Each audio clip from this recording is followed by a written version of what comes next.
Welcome back to my channel, everyone. This is part one of a two-part video series about honoring your ancestors. Now, in this part one, I will be debunking the myth about what that entails. Some people think honoring your ancestors means working with the dead like some spooky seance or forbidden ritual. Let's get one thing straight. Your ancestors are not dead in the way you think they are. Stick with me, because by the end of this video, you will see why honoring your ancestors is not only powerful, but completely natural.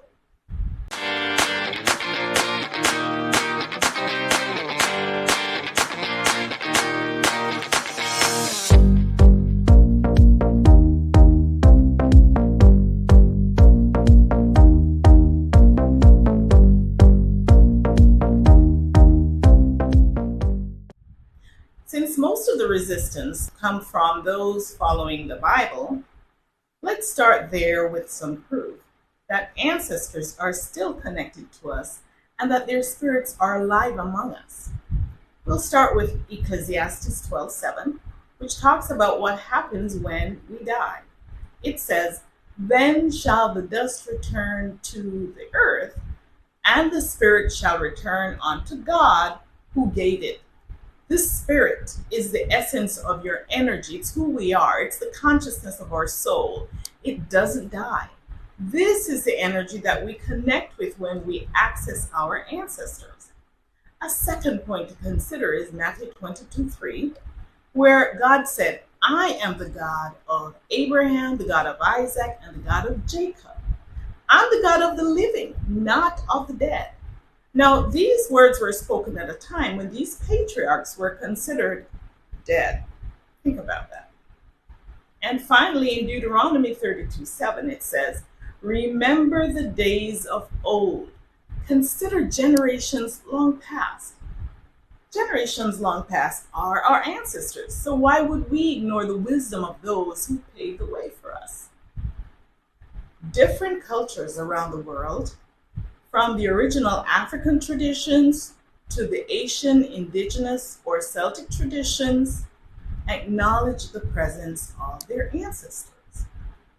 When our ancestors transition, they carry a higher form of the energy they once lived with here on Earth. Once they transition to the light, of course. Yes, there are dark energies that roam around this earth, but these are not the energies that we are interacting with when we consider our loving ancestors. They suddenly don't become evil once they transition.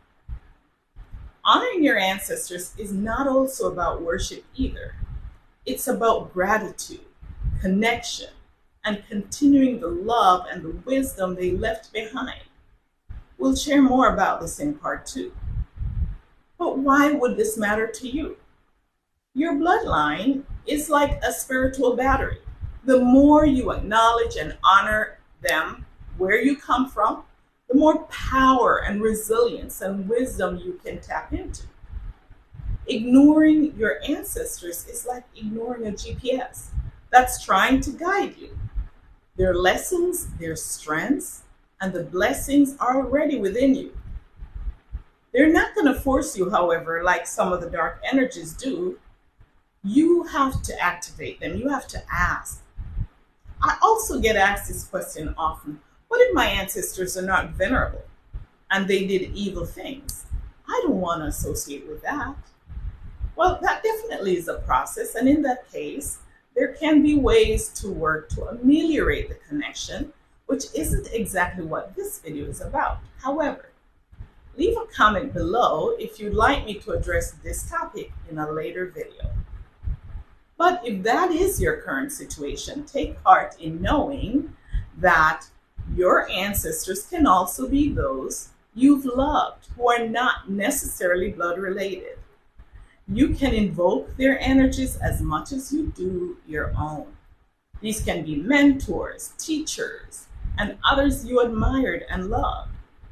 So, now that we've busted the myth that ancestral connection is demonic, let's get practical. In part 2, I'm going to show you exactly how you can honor your ancestors and invite their daily support in a simple, meaningful way. Subscribe to this channel so you don't miss it. Do like this video if you enjoyed it, and share it on social media if you know other people who could benefit from it. And certainly, don't forget to leave a comment below if you'd like me to address in another video the topic on the past, how to deal with the past evils of your ancestors. Until next time, bye for now.